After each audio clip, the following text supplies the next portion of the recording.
Universal News TV, votre chaîne d'information la plus crédible. Un projet de déstabilisation du Cameroun à partir de la Centrafrique serait en cours.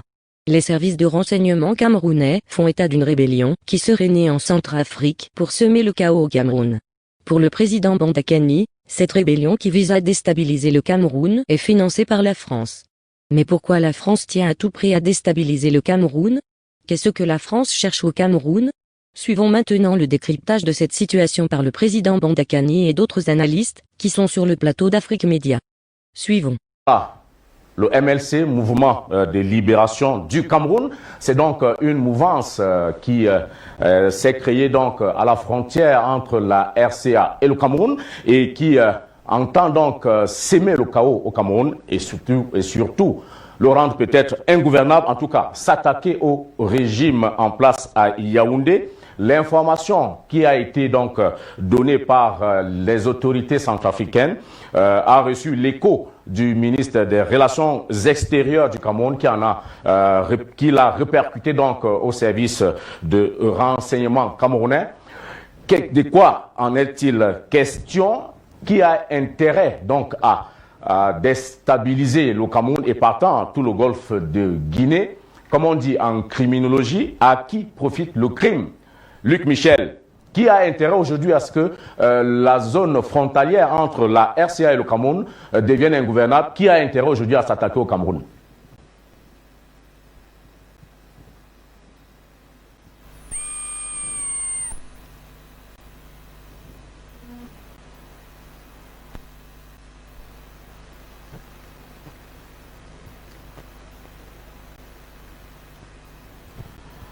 Bon, on a une petite difficulté à voir Luc Michel, mais qu'à cela ne tienne, moi je vous fais la passe de cette question, docteur Ifoué.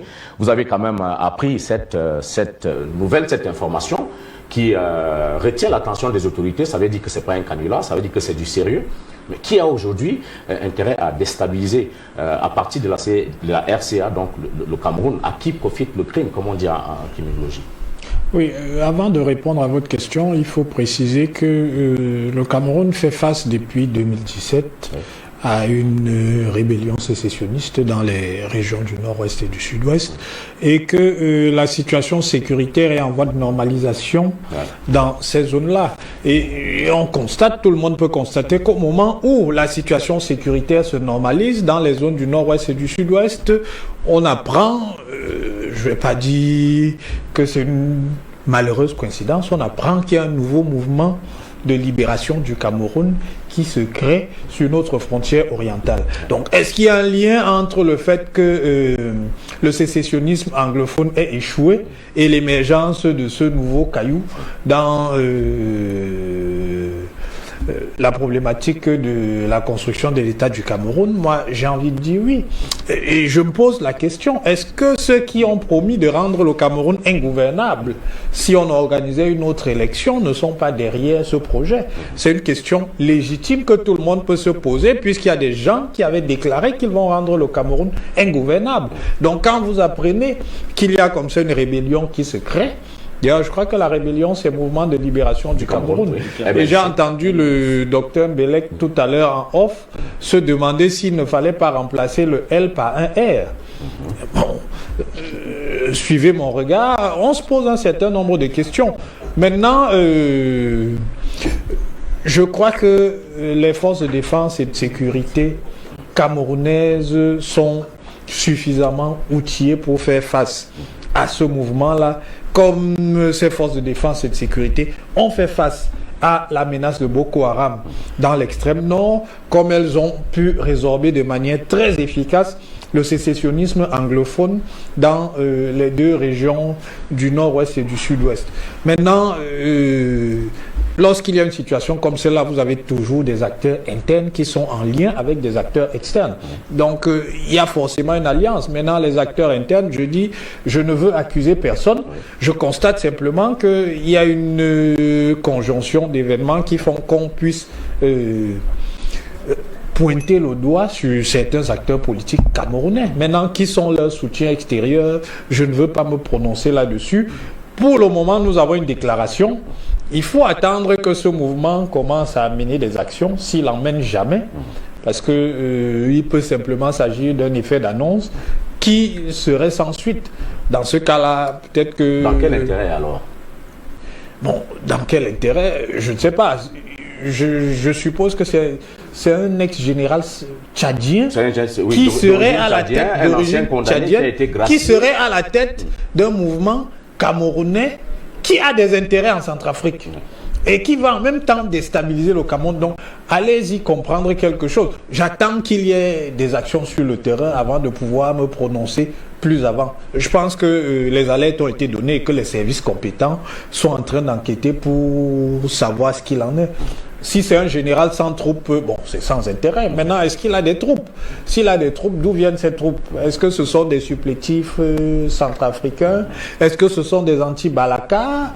Est-ce que ce sont des ex-Séléka? Est-ce que ce sont des ex-Séléka? Est-ce que ce sont des gens qui ont fui les opérations dans la région anglophone et qui sont allés créer un nouveau front là-bas? On ne peut que conjecturer en l'état actuel, mais il faut attendre d'en savoir plus pour pouvoir se prononcer. Président Bandakani, on parle de l'Occident, mais est-ce qu'on peut mettre des visages derrière cet Occident-là quand on sait que pour se constituer mouvement rebelle, il faut des financements pour acheter des armes? Il y a toute une logistique qu'il faut derrière. Est-ce que vous pouvez aider les téléspectateurs d'Afrique Média à voir derrière cet Occident des visages qui se pointeraient par rapport aux enjeux qui se déroulent dans cette zone? Bien sûr. Toutes les bandes armées qui circulent là, dans la sous-région Afrique centrale, on les connaît. Ils ont pour patron Paris, qui lui-même est un sous-traitant. Donc, il est donc clair que ceux qui financent cette affaire en Centrafrique, c'est la France. Les rebelles l'ont dit eux-mêmes. Les terroristes ont dit, chaque fois qu'on les met, ils disent que notre patron c'est Paris. C'est connu. Eux-mêmes, ils l'ont dit. Et le Dr Belek vous a convoqué des événements fondateurs. Ce sont des marqueurs. Le président Mabou disait souvent, il disait que quand les gens marchent, ils laissent des traces. Le terrorisme laisse des traces, à partir desquelles on peut retrouver ses créateurs. On retrouve les créateurs. Il y a eu un coup d'État au Tchad. J'ai oublié la date exactement. À cause d'une affaire qu'on a appelée l'âge de Zoué. Des bandits sont venus faire le trafic d'enfants, on les a attrapés. Et dans le coup, il y avait le frère de Sarkozy. Vous vous souvenez, non, M. Bongo? Je m'en souviens. Alors on les a arrêtés, Déby a dit on va les juger ici. Ils sont des voyous. C'est inadmissible chez nous ici. Bon, Sarkozy a dit ok. Je veux que tu me les envoies. Il a dit on les juge ici. Déby a dit niet. Le lendemain, la rébellion était à l'entrée de son palais en Djamena. Dès qu'il a libéré l'arche de Zoué et le frère de Sarkozy, la rébellion a disparu. Bon, ils ont disparu dans la nature, ils sont allés où? Il a dit d'ailleurs, le président français à l'époque, Nicolas Sarkozy, quoi qu'ils aient fait. Quoi qu'ils aient fait. Bon, cette rébellion-là, une fois que quoi qu'ils ont fait a été réglé, ils ont disparu. Ils sont allés où? Dans la nature? Non, ils n'ont pas disparu. On les a garés quelque part, en attendant qu'ils rendent service. Ils circulent là. Et ils n'ont pas cessé de circuler, M. Bougou. Quand ils ne sont pas en Libye, quand ils ne sont pas au Soudan, en train de déranger là, quand ils s'ennuient là, et de temps en temps, ils se rappellent au souvenir de leur maître. Alors il y a eu une deuxième tentative de coup d'État en Guinée équatoriale. Ça fait moins d'un an et demi, vous avez oublié. Et vous en rappelez, c'était un général tchadien. Le coup d'État de Noël. Mais très bien, le type là est passé par la Centrafrique, vous vous souvenez, non? Absolument. Il a failli mettre le feu dans la relation entre le père Obiang et son fils, son petit frère, Touadéra. Absolument. Heureusement que les services de sécurité du Cameroun étaient vigilants. On l'a attrapé chez une prostituée avec 50 millions. Vous vous souvenez, non? Je m'en souviens. Bon, quand on a fait les enquêtes, qui était le patron de ces gens? Jean-Yves Le Drian. Vous oubliez? Ils l'ont dit. À travers un certain monsieur de Ferluc, grand ami intime de monsieur Le Drian. Il y a eu des enquêtes en République de Guinée équatoriale établies. La Guinée a demandé à la France collaborer avec nous. La France a dit, tu ne parles tchéquie. Ça n'est, tu ne parles tchéquie. Parce que le dossier est clos comme ça. La Guinée ne peut même pas parler. On sait seulement aller à la Cour internationale de justice, faire des procès bidons, pour dire que d'Espagne, il n'y a pas de machine. Des histoires. Est-ce que la France a répondu à la demande de collaboration de la Guinée équatoriale pour élucider ce qui s'est passé dans le cadre de ce coup d'État manqué qui devait porter atteinte à la vie du président Obiang Nguema, qui à l'époque se trouvait à Mongomo, n'eût été l'intervention des services de sécurité du Cameroun. Absolument. Tout ce que je dis la fois là, j'avais répondu. Donc nous ne parlons pas l'air. On parle, on démontre, le premier M. Bungu. C'est M. Le Drian, le nouveau Focard, c'est lui qui est derrière tout ça. Et actualisons un peu cette affaire. Ouais. Quand vous prenez le coup d'État qui a eu en Guinée équatoriale, avec M. de Ferluc, bras de M. Le Drian, nouveau Focard, vous prenez, vous ajoutez à ça le coup de l'écho. C'est quoi le coup de l'écho? C'est que M. Macron se réveillait un matin. Comme il a une propriété privée de Rothschild, c'est un bien de Rothschild. Vous comprenez? On n'a pas seulement le bien financier, on a le bien humain. M. Macron, c'est un bien de Rothschild. On lui a rappelé que mais le franc CFA, l'affaire là, tu dors, tu fais quoi? Tu sais que le franc CFA, c'est notre propriété. Fais quelque chose, monsieur. Il a fait un crime. Il est venu détruire un processus centenaire de consolidation monétaire de la CEDEAO qu'on appelait l'ECO.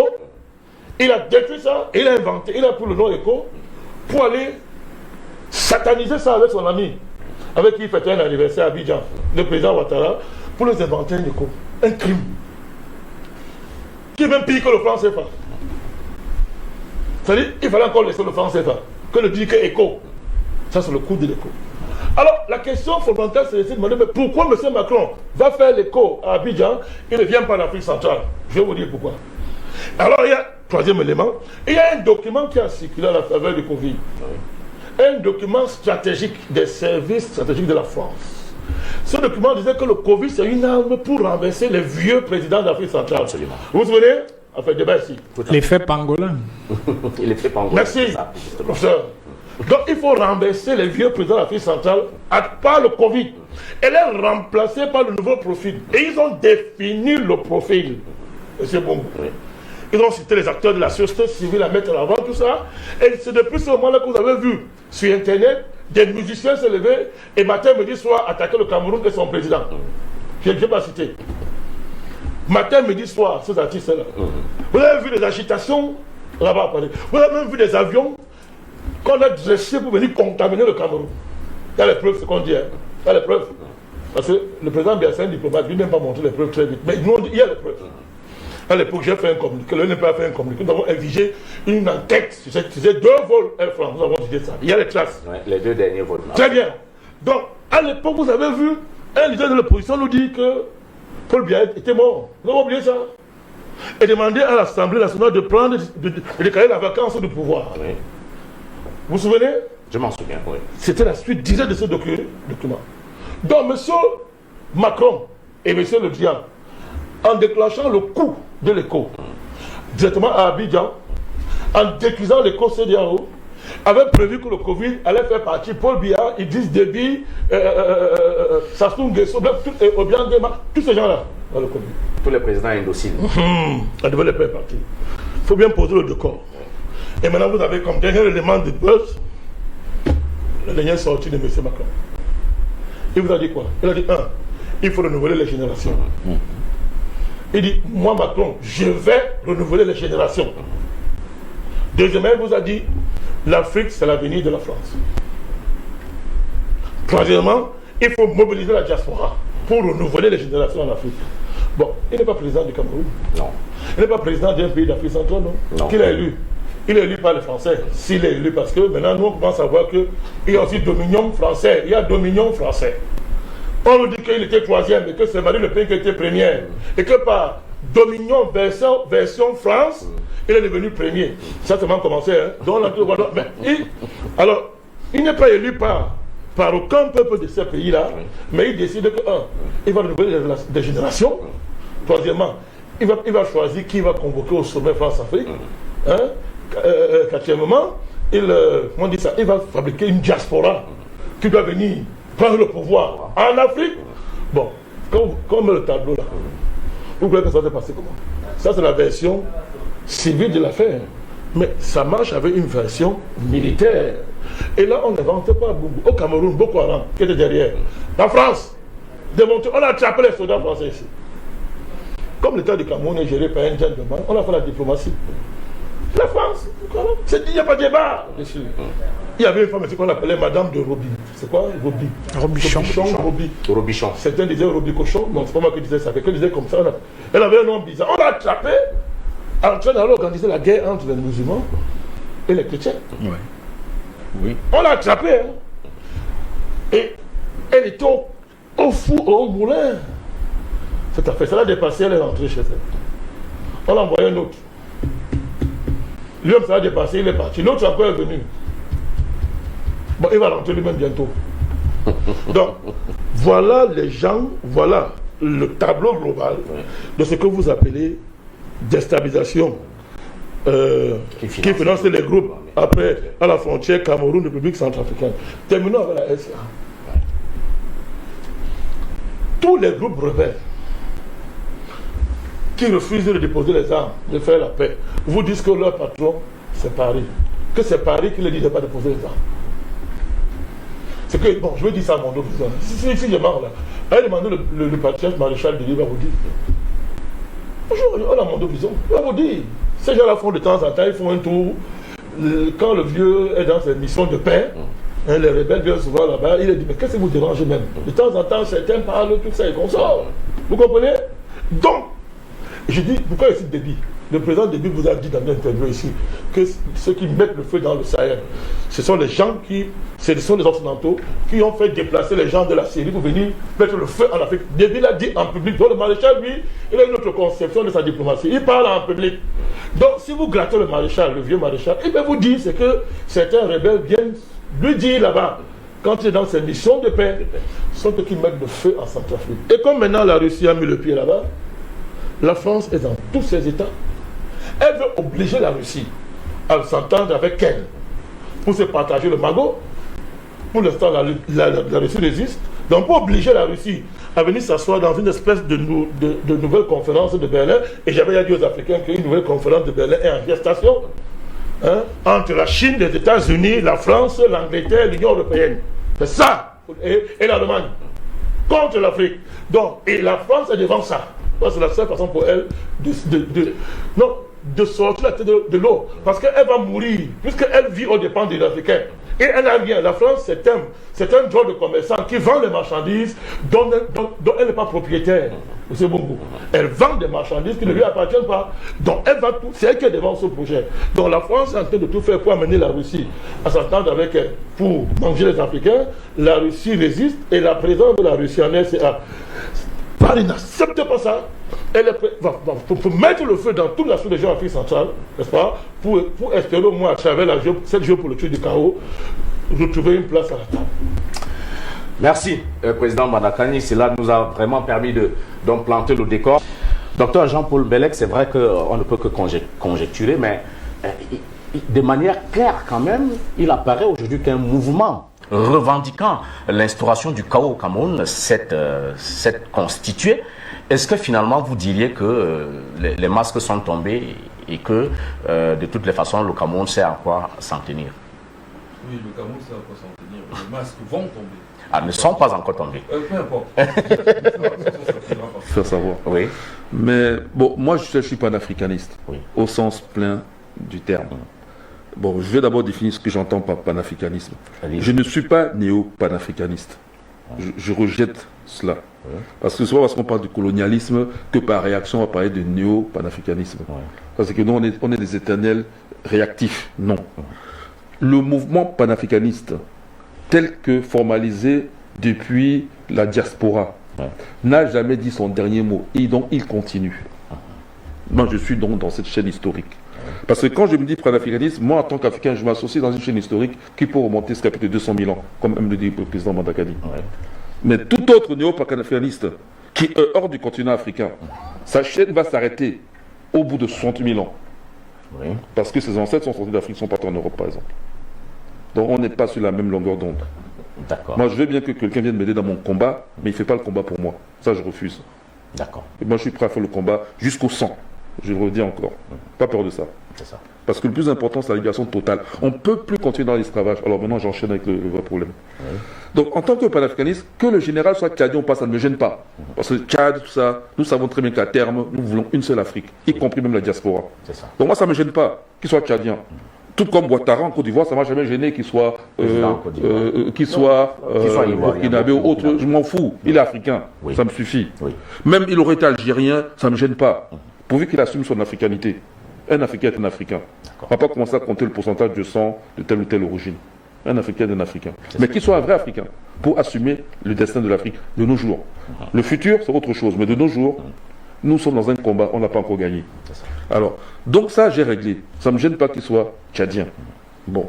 Maintenant, par contre, quand j'entends Tchad, un général, je sais qu'il y a eu une tentative de coup d'État en Guinée équatoriale. Et que là-bas aussi, c'était un général d'origine tchadienne. Et que les troupes étaient d'origine éparse au niveau de l'Afrique. Absolument. Donc, on a découvert qu'il y avait de la manipulation, la déstabilisation venant de l'étranger. Comme les choses se répètent en Afrique, on l'a vu tout à l'heure pour le cas du Congo, on est en droit de se demander si ça ne ressemble pas, ou si ce n'est pas un début de quelque chose qui peut y ressembler. Oui. Bon, autre chose.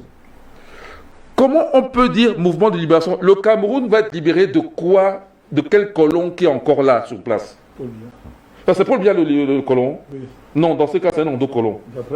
Non, dans ce cas, c'est... Moi, je suis logique, mathématique. Tout à fait. Donc, les termes sont précis, exacts. Si c'était Paul Biya, c'était un endocolon. Mais là, je parle de colon. Il n'y a pas de colon, là. Si c'est Paul Biya, on ne va pas se libérer de Paul Biya. On va seulement déposséder Paul Biya de son pouvoir, ce qui est différent. Mais ce gens-là parle du Cameroun. C'est pas Paul Biya. Ils veulent libérer le Cameroun, c'est pas Paul Biya. On est d'accord? Voilà. Or, là aussi, vous voyez comment ça marche en mathématiques. Donc, or, parce que... C'est ça. Pourquoi? Très logique. Bon, très bien. Or, il y a déjà eu un mouvement Front de libération de l'enclave du Cabinda. Et ça, nous connaissons la fin de l'histoire. C'était pour le pétrole. Elf Aquitaine à l'époque. Je me trompe? Aujourd'hui, absolument. Au Congo, même, on a eu un autre MLC. Toujours elle, libération. Oui. Toujours libération. Oui, donc le débat était... Donc à chaque fois, donc on commence à voir une loi qui se décide là. À chaque fois. Non, le FLEC, c'est pas Roberto. C'est FNLA. Ouais, là c'est FLEC. On a dit que c'était Elf qui était derrière. Ouais. Donc à chaque fois qu'on va voir libération, alors qu'il n'y a rien à libérer du colon, ça veut dire qu'il y a déstabilisation possible. C'est ça. Vous voyez? Donc il faut ouvrir les yeux. Mais moi je vais dire à ces gens-là, qu'ils montent ou qu'ils descendent. Ça, c'est le Cameroun. Nous sommes là. Et nous vaincrons. Donc moi je n'ai pas peur de ça. Ils n'ont qu'à venir. Le plus dur, ils viendront. Le harder they come, le harder they fall. Ça c'est une chanson de Jimmy Cliff. Le plus dur, ils viendront, le plus dur, ils chuteront. Merci Jean-Paul Mbelek, astrophysicien. Docteur Basilekin, on peut quand même constater la collaboration, l'étroite collaboration entre les pays africains, notamment la RCA et le Cameroun, les autorités centrafricaines qui ont donc prévenu, informé les autorités camerounaises. C'est un point. Mais comment est-ce que vous voyez l'évolution de cette situation? Simple effet d'annonce, comme le dit docteur Paul Griffouet, ou vous pensez que c'est plus sérieux et qu'il y a de quoi redouter pour demain? C'est nettement sérieux. J'allais même dire, c'est très, très, très sérieux. Parce que, vous vous souvenez, quand les affaires de Centrafrique ont commencé, sur ce plateau même, nous avions dit, attention, la Centrafrique, c'est une porte qu'on essaye d'ouvrir. En réalité, c'est toute l'Afrique centrale qui est visée. Et comme le cœur de l'Afrique centrale, peut-être que je le dis en ma qualité de Camerounais, et comme le cœur de l'Afrique centrale, c'est le Cameroun, donc, in fine, c'est le Cameroun qui est visé.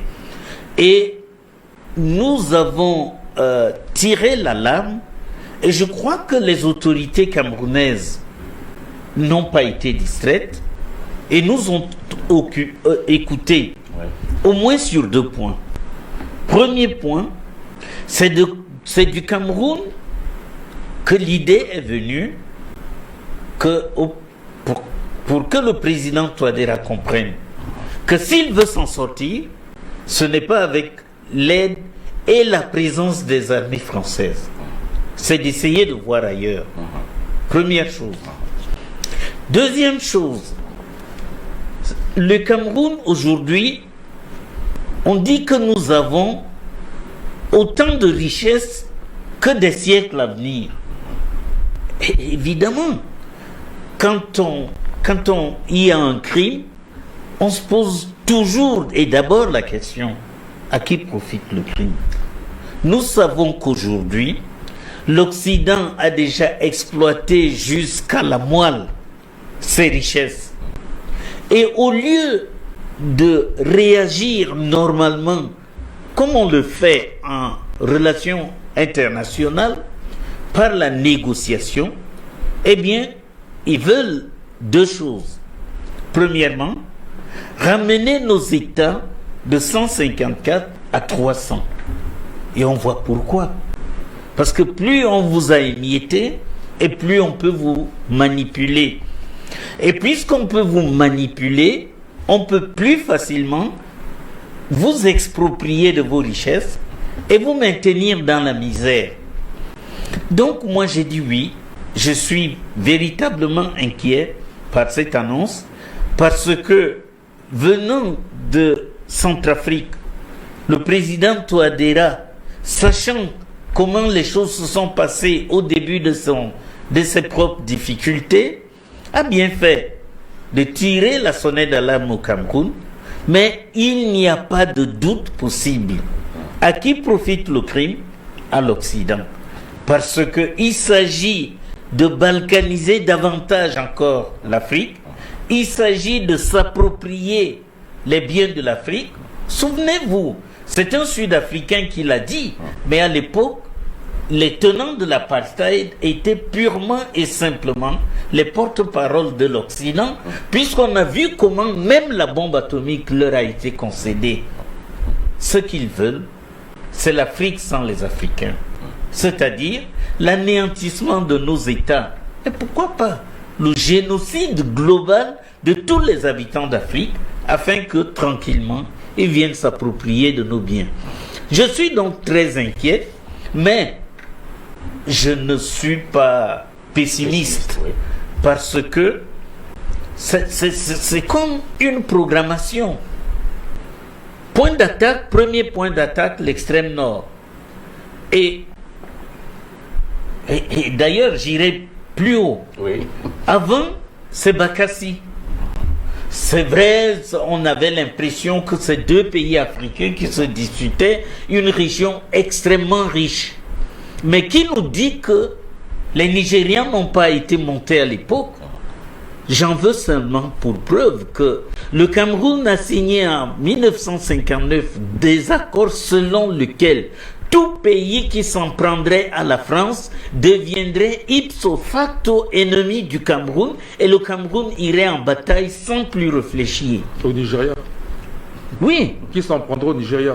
Au Cameroun. Les accords d'avant les indépendances, tous les Africains, les 15 États ont admis que si qui que ce soit s'en prenait à la France pour quelque motif que ce soit, eh bien ils deviennent belligérants contre cette puissance-là et au profit de la France. Quand ça commence à Bakassi, évidemment notre pays pense qu'il peut appuyer sur ce bouton pour que jaillisse l'organisation du sauvetage de la République. On constate que les Français lanternent, et par bonheur, le Cameroun s'est adressé au bon endroit et il a pu équiper ses armées de manière à ce que cette affaire-là s'est éteinte. Après, ça a été en extrême nord, puis au Nozo. Et là maintenant, c'est à l'est. J'ai dit, c'est une stratégie de contournement, d'encerclement en vue d'étouffer l'État du Cameroun. Parce qu'une fois que le Cameroun aura été étouffé, vous savez, le Cameroun, c'est la porte d'entrée d'au moins 4 des 6 États qui constituent notre sous-région. Eh bien, si le Cameroun devient un pays où on ne peut plus passer tranquillement avec ce qu'on importe ou ce qu'on exporte, eh bien c'est tant mieux, ça facilitera l'émiettement. Je vous rappelle, je vous renvoie aux déclarations pseudo-scientifique qui se faisait déjà en France, où on essayait de démontrer que, en fait, vous savez, la Centrafrique, c'est pas un pays, c'est deux pays juxtaposés. Eh bien, moi, j'ai dit, nous n'avons pas besoin de réfléchir longtemps. Nous savons que nos ennemis sont en Occident et nous avons à nous organiser pour protéger notre survie. N'est-ce pas? Ce n'est pas criminel de répondre à une attaque par une autre attaque. À nous de nous organiser de manière à ce que, comme nous avons triomphé jusqu'à présent, eh bien nous triomphions encore.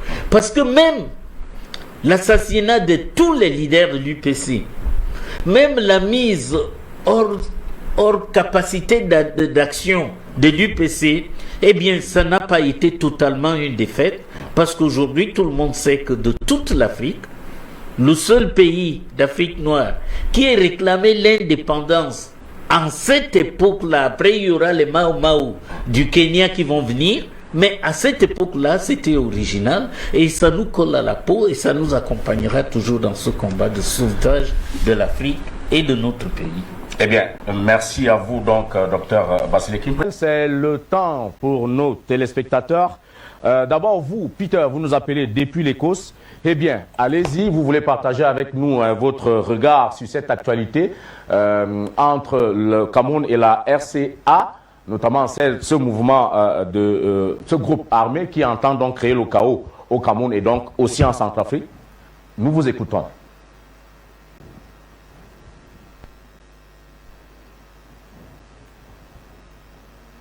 Merci beaucoup au call center. Et puis, je salue mon président, Esteban Akali. Je salue également votre invité. Je n'ai pas retenu son nom, mais que j'aime très bien quand il vient sur le plateau. Je vais donner mon point de vue, mais avant tout, je veux rejoindre un peu ce que M. Luc Michel a dit, et puis à donner une information très confidentielle, mais je vais la publier quand même sur Afrique Média, comme ça va déstabiliser tout ce que les gens veulent faire. Vous savez que bientôt il y a les élections en RCA. Oui. Et le service du Quai d'Orsay a décidé, puisque M. Bozizé est écarté de l'Écosse, ils ont décidé d'utiliser la dernière option, c'est de financer à grande échelle les votants pour qu'ils reçoivent une certaine somme et ne votent pas le président Monsieur Touadéra. Voilà. C'est des informations que j'ai obtenues yesterday et je vais partager avec vous en direct parce que c'est concret. Donc déjà, je suis très content parce que je parle aujourd'hui. Donc c'est déjà en fall down, comme on dit chez nous. Deuxième chose, comme j'avais prévenu 3 ou 4 mois later, j'avais dit que il y avait un plan C qui était fait pour l'approche de 26 décembre par rapport aux accords d'indépendance et puis aux accords de la monnaie franc CFA. Donc, pour brouiller les pistes, il fallait créer un grand conflit qui allait toucher en même temps la RDC, qui allait toucher la République du Congo, qui allait toucher le Cameroun en grande partie. J'avais même donné des possessions, le nord-ouest et puis la partie de Calabar entre Bakassi et puis Nigeria. Et ça allait toucher également l'est du Cameroun et puis le nord. Donc, Dieu merci, comme on dit, tout le monde est prévenu et je pense que les Camerounais ne sont pas prêts pour voir le sang couler comme ça se passe dans beaucoup de pays. Et puis après, on ne trouve pas de solution, c'est toujours les étrangers qui viennent pour régler le problème. Mais ce que je peux dire encore avant de terminer, M. Ngomo, c'est qu'il faut que le gouvernement camerounais prenne en considération ce qui est dit, parce qu'ils ont souvent tendance à négliger quand on donne des informations, parce que certains Camerounais savent tout, mais en même temps, ils ne savent rien. Et alors, s'ils prennent en considération ce que nous, les diasporas, on essaie d'apporter, surtout moi en particulier, pour sauver l'Afrique, je pense que ce serait une très bonne augure. Et je pense aussi que le président Touadéra a compris le message que j'ai envoyé. Il faut que nous restons sereins. La France a échoué dans son programme.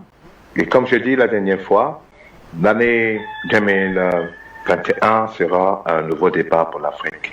Je m'arrête ici. Je vous remercie beaucoup, Afrique Média. Bonne continuation.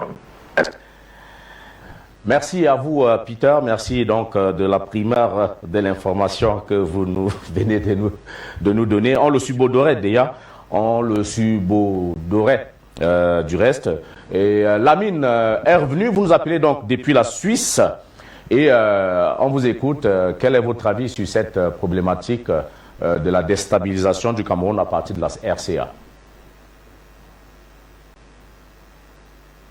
On salue le président Bandakani et puis surtout aussi, je viens de découvrir un monsieur très intéressant, je l'ai jamais vu sur ce plateau en tout cas, c'est Jean-Paul Bellec, hein. Absolument lignon, je confirme. Mais concernant le Cameroun,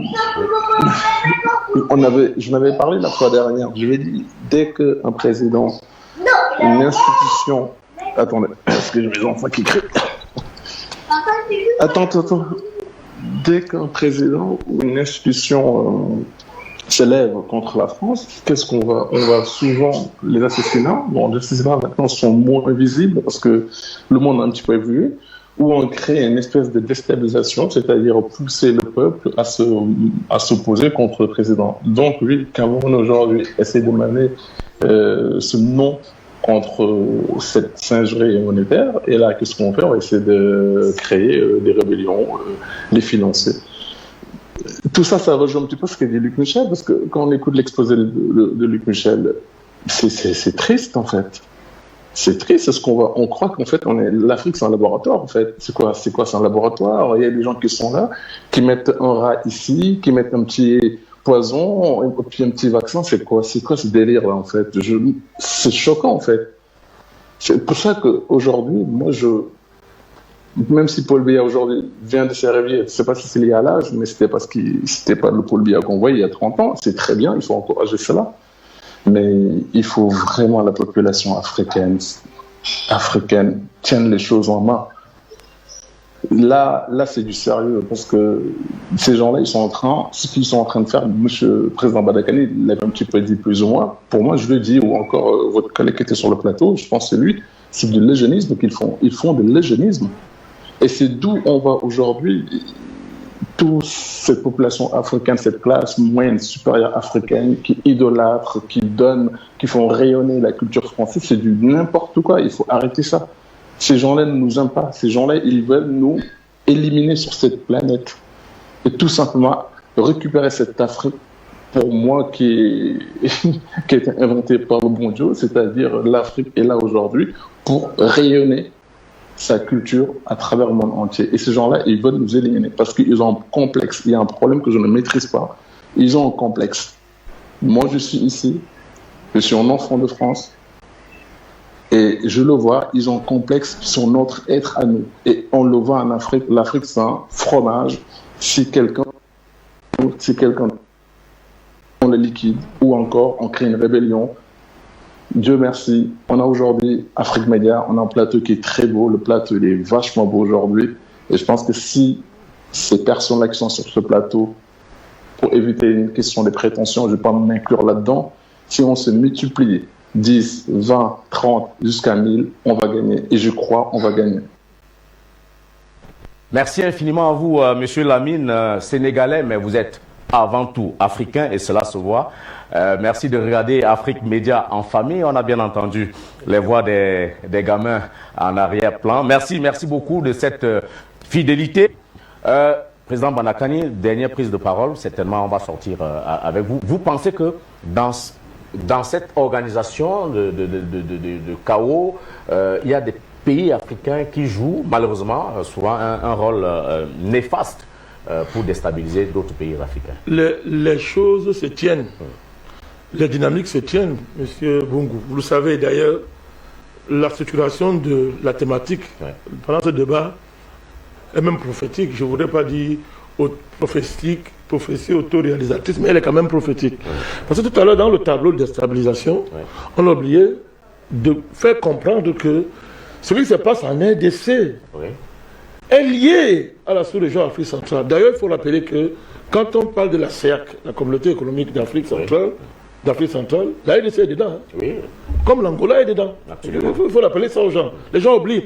Donc ce qui se passe là est dedans. C'est-à-dire, la France dans sa dynamique, l'arc géopolitique que la France est en train de constituer, ça part de la RDC pour venir pour embraser le golfe de Guinée. Il est important. Pourquoi? Rappelez-vous que quand le président Tshisekedi prend le pouvoir, il se rapproche de Kagame. Vous n'avez pas observé ça? Il s'est rapproché du président Kagame. Or, le président Kagame est allé dealer avec la France pour le compte de son pays, le Rwanda, en oubliant le sort de l'Afrique. Il est allé dealer. Et le compromis a débouché sur la désignation de Mme Louise Mukiziwabo au secrétariat de la francophonie. Et depuis ce jour-là, vous voyez qu'entre les deux pays, après, il n'y a plus de problème. Mais quel était le prix? Quels sont les noms de cet accord? Il ne faut pas être naïf. Moi, je vois entre Kagame et Tshisekedi, il y a la France. Je voudrais vous rappeler que sous Kabila, vous savez que la base où se réunissait la coalition qui regroupait Tshisekedi, Katumbi, Bemba, Fayulu, etc., la base c'était le Rwanda. Il faisait la réunion là-bas et Kagame avait nous dit ouvertement qu'il va encadrer le départ de M. Kabila. Il avait dit. Mais aujourd'hui, c'est fini. Parce que Tshisekedi s'est rapproché de Kagame.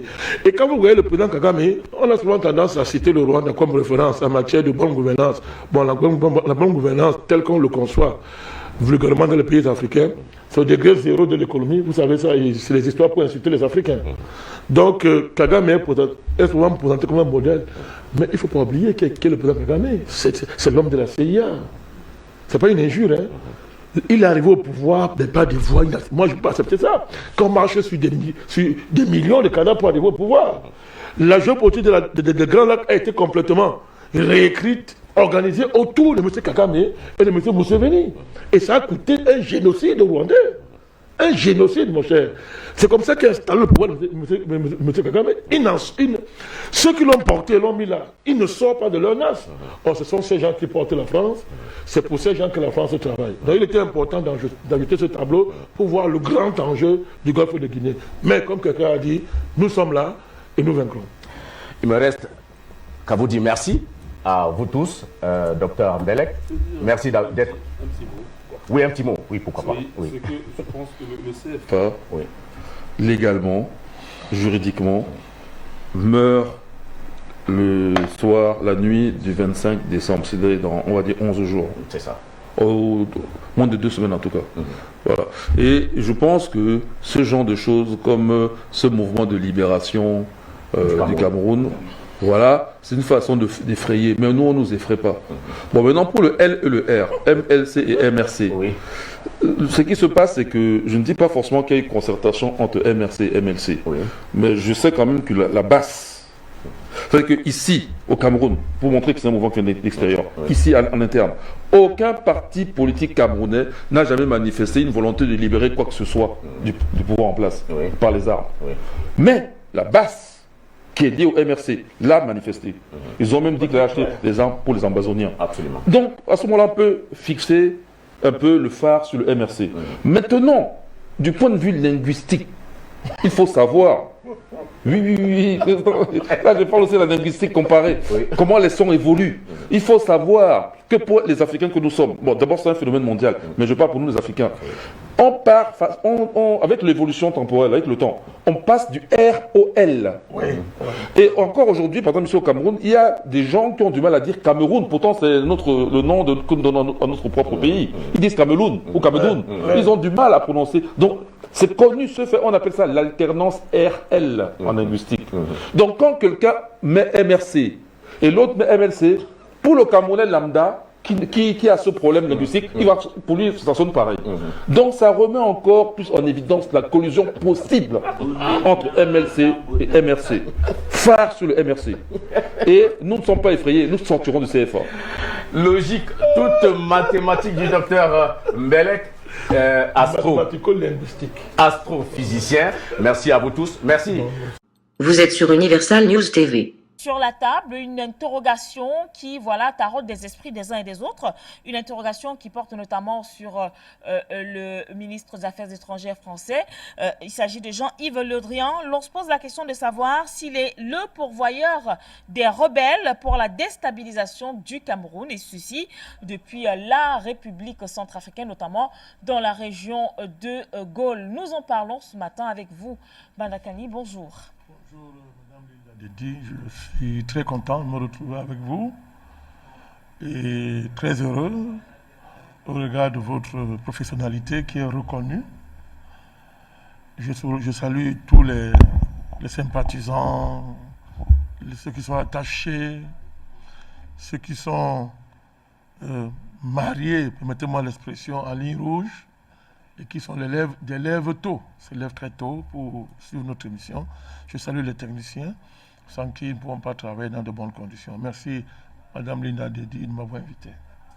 Je vous en prie, Président Bandakani. Alors, vous avez certainement eu vent de ce plan de déstabilisation à l'endroit du Cameroun qui se peaufine à partir de la République centrafricaine. Et des sources bien introduites nous font savoir effectivement que ce serait tout simplement l'œuvre de celui qu'on appelle aujourd'hui la photocopie de Jacques Foccart. Oui, je crois que nous avons eu à faire des émissions ici il y a quelques semaines pour déjà statuer sur l'évolution du foccartisme. Et nous avons démontré que M. Jean-Yves Le Drian incarnait un néo-foccartisme qui a pour projet de consolider la mainmise de la France dans son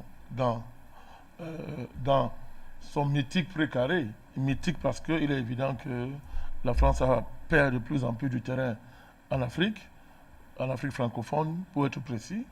Là où hier, elle régnait en maître, aujourd'hui, elle perd complètement le terrain. Et la Centrafrique est un cas d'école. Hier, la France régnait en maître en Centrafrique. Aujourd'hui, il y a une présence russe qui est insupportable pour la France. Donc, c'est-à-dire que vous avez là un exemple clair d'un terrain où la France régnait hier en maître, mais qui aujourd'hui, n'est-ce pas, ne maîtrise plus les événements. Évidemment, quand nous parlons de néo-foccartisme, nous mettons en scène, à travers ce mot, les méthodes, les mécanismes par lesquels ce pays a, pendant longtemps, tenu, n'est-ce pas, l'Afrique centrale, tenu un pays comme la Centrafrique. Ce sont des méthodes extrêmement barbouzardes, ce sont des méthodes de violence, de corruption, ce sont des méthodes qui entrecroisent des initiations ésotériques bidons qui abrutissent les gens avec la constitution de groupes de mercenaires qui circulent dans toute la sous-région et qui sont qu'on peut activer quand on veut pour renverser les présidents, pour lever des rébellions et créer de l'instabilité dans le pays ou bien dans la sous-région. Ça va jusqu'au renversement des présidents, l'assassinat des présidents. C'était ça, Foccart. Mais M. Le Drian incarne un néo-foccartisme dans le sens où M. Foccart n'étant plus là, il y a des méthodes aujourd'hui qu'on essaie de renouveler et qui correspondent, qu'on a taillé ces mesures, n'est-ce pas, pour porter les ambitions de M. Macron. Donc c'est un axe Le Drian-Macron, n'est-ce pas, qui est un axe particulier. Parce que je l'ai indiqué ici une fois, M. Foccart, lui, il travaillait pour la France. C'était le tueur de De Gaulle. C'était le robot de M. De Gaulle. Et il le faisait pour la France. Mais l'évolution du foccartisme a abouti aujourd'hui à une situation où c'est pour la finance mondiale. C'est pour les gens comme Rothschild. C'est-à-dire que la guerre pour la confiscation et le contrôle a même mise sur les ressources rares en particulier. Et vous savez qu'un pays comme le Cameroun est un scandale mondial en matière de terres rares. Oui. Le Cameroun est le pays, c'est terrible, qui a les terres rares dans toutes ces régions. Ce qui propulse le Cameroun comme étant le pays le plus riche du monde, au regard des terres rares. Il faut comprendre l'enjeu. Oui. Or, dans toute la sous-région Golfe de Guinée, les terres rares sont là à profusion. Et quand on parle de Golfe de Guinée, il faut aller jusqu'au Zaïre, à RDC. Il faut aller jusqu'à RDC en passant par l'Angola. Vous voyez, c'est un enjeu colossal. On peut dire, Mme Linda l'a dit sans se tromper, que le golfe de Guinée est la dernière frontière de ce qu'on peut appeler la croissance mondiale en matière économique, en termes de réserves, en termes de ressources. Donc, c'est un enjeu vital. Or, les réseaux qu'incarnent, que représentent M. Macron et M. Le Drian, ce sont des réseaux, je le dis, de la finance internationale, des réseaux des banquiers, des Rothschild. C'est un groupe aujourd'hui qui s'est spécialisé dans la captation des richesses naturelles des pays, de l'Afrique, mais surtout des terres rares. Les terres rares qui sont appelées à jouer un rôle fondamental dans l'économie de demain. Donc, ce n'est pas une vue de l'esprit. Dans un contexte où, comme je l'ai dit, la France est de plus en plus en perte de vitesse totale dans toute l'Afrique subsaharienne. Au Mali, c'est terminé. Les Maliens demandent à la France de partir. Vous allez partout en Afrique, les Français sont en train de perdre du terrain. Au Burkina Faso aujourd'hui, les Burkinabés savent que leur problème, c'est la France. Ils le savent. Ils l'ont compris. Vous venez au Cameroun sans commentaire.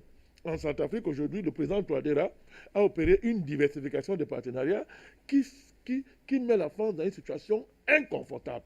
Donc, pour reprendre la main, elle n'a pas d'autre choix que de procéder par ses méthodes habituelles.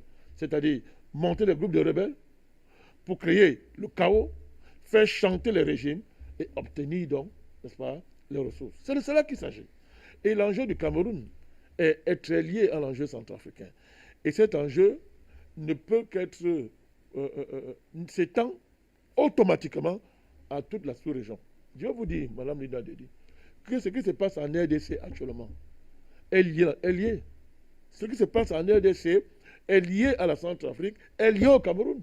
Et les gens peuvent ne pas le voir, mais je tiens à le dire. Tout ça, c'est lié. Et c'est la France qui est derrière. Je le démontre.